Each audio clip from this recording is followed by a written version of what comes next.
evening and welcome to 16 by 9, The Bigger Picture. I'm Mary Garafello.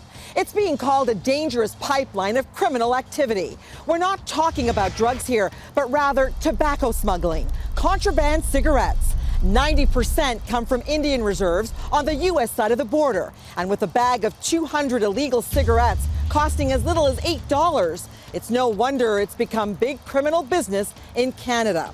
Our Shirlee Engel tonight with a 16 by 9 investigation. It's a modern-day Wild West, a narrow strip of the St. Lawrence River slicing through the Akwesasne Mohawk Reserve, where the rule of law is the stuff of folklore. This video was recorded by RCMP intelligence, powerless to stop thousands of contraband cigarettes from being smuggled across in broad daylight. There are residences, there are local marinas that are being used by organized crime groups as landing spots. Sergeant Michael Harvey knows this infamous stretch of highway along the river in Cornwall, Ontario, all too well. This is the marina here. They might get upset. He says at least 25 different gangs exploit this porous part of the Canada-US border. Vehicles can just pull in here and the boats can just offload very quickly. As predicted, the marina owner isn't happy to see us. It kind of looks bad. People go by, oh, they just raided Wimpy's Marina. No. What just happened? Winston McIntosh has been fending off bribes for decades. You wouldn't believe how much money I've been offered. You would not believe. I shouldn't be working. I'm the fool. He says runners hired by gangs to move the product can be sloppy. They once left something very important behind. Now pick up this bag. 70,000 bucks in the bag. I made a couple phone calls, and the end of the story was, yeah, we were missing some money. We didn't know where it was. He gave it back, but they still use his road. Once in a while, my gate will be open in the morning. I put up a security camera. I put up a light that comes on at night. They still come in, and he knows that. And I told the OPPs right here, you can go to the highway. You guys look after it. Yeah. So I'm not going to get a bullet in my goddamn head because of 30 cases of cigarettes. It's a frightening world I easily infiltrate undercover. Across the river on the reserve, I meet another marina owner inside this gas station. I want to go across with cigarettes. Would you take business from me? I got to know you first. Have the cops ever come up to you? Or No, they don't. That's what I'm afraid of. I don't know if you're a cop or, you know what I mean? It takes me less than 5 minutes of convincing. Give me a number and somebody's going to get in touch with you. Everybody does it in Cornwall. Like the courts say, it's epic. Back in Canada, those who get caught end up at this courthouse. One woman was paid $6,000 a week. The fines here, just the cost of doing business. I was only a passenger. Guy came pick me up and said, hey, you want to go for a ride? And next thing you know, boom. Behind lock and key at this RCMP warehouse, Sergeant Harvey shows us what little Canadian authorities managed to seize. So this is a shipment we got in a boat recently. Less than 10% of the contraband being trucked into Cornwall each day. Though some of these cartons are legitimately manufactured and sold to natives in their own smoke shacks, none are legal in Canada. Health warnings are missing, ingredients in some a mystery. 50 million cartons produced a year, and we're seizing 1 million. It's just the tip of the iceberg. And then on the U.S. side, our law enforcement partners are seizing hockey bags full of hydroponic marijuana that's grown in Canada and ecstasy. Seizure rates in the early 90s, when big tobacco companies fueled the black market, now pale in comparison to the highly organized crime rings controlling the flow of contraband today. By some estimates, it's a third of all cigarettes smoked in Canada, costing governments over $1.5 billion in lost tax revenue each year.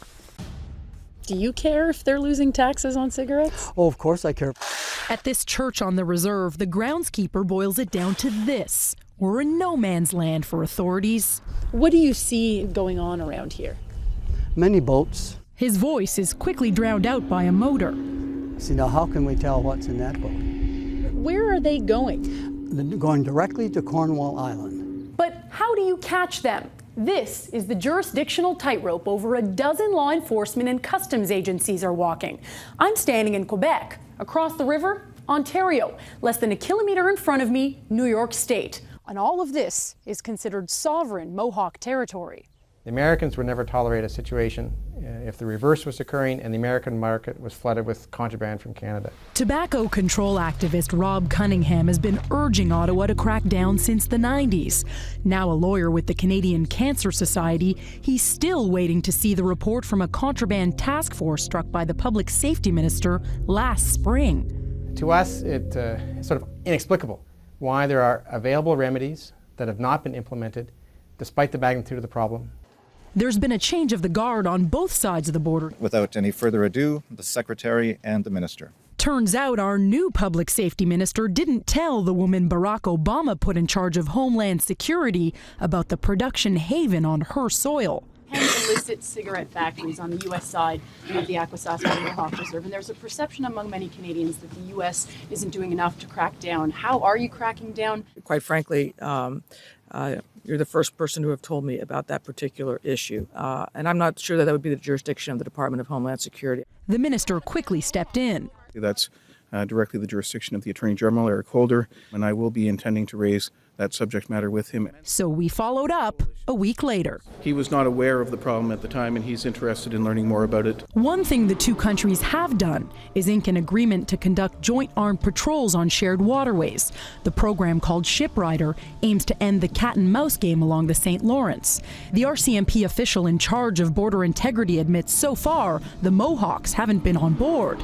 Keep in mind, outside police forces can't enter the reserve without permission. The Shiprider will be deployed based on intelligence, based on threat.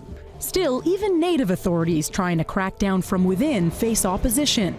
Many Mohawks don't see anything wrong with the cigarette trade. It's not illegal. We're just trading nation to nation. The Canadian government says they're losing tons and tons of money in taxes. What do you think? Good for them. I hope they lose it all. But should they be blamed for feeding what has become an insatiable demand for cheap smokes in Canada? The bigger picture probably is that we need to work with Canadians so they understand that contraband tobacco is not a victimless crime.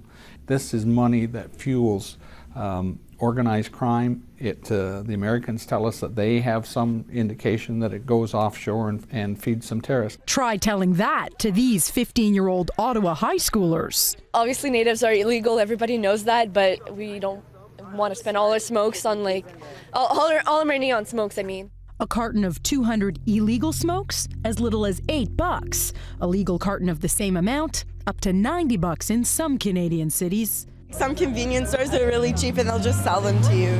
If cigarettes were more expensive, would you smoke? Probably not. Ottawa will soon launch a public awareness campaign to try to teach smokers society pays the real price. We're working 24/7. We're working around the clock. Because no matter how hard Sergeant Harvey and his officers try, they simply don't have the resources to gain the upper hand along this picturesque river. This longtime resident long ago accepted she's powerless too. Some of these people are armed. They have guns. I know. The people who do this are probably nice neighbors and probably good people in the area, but the people they deal with are terrible people. And that's the reality.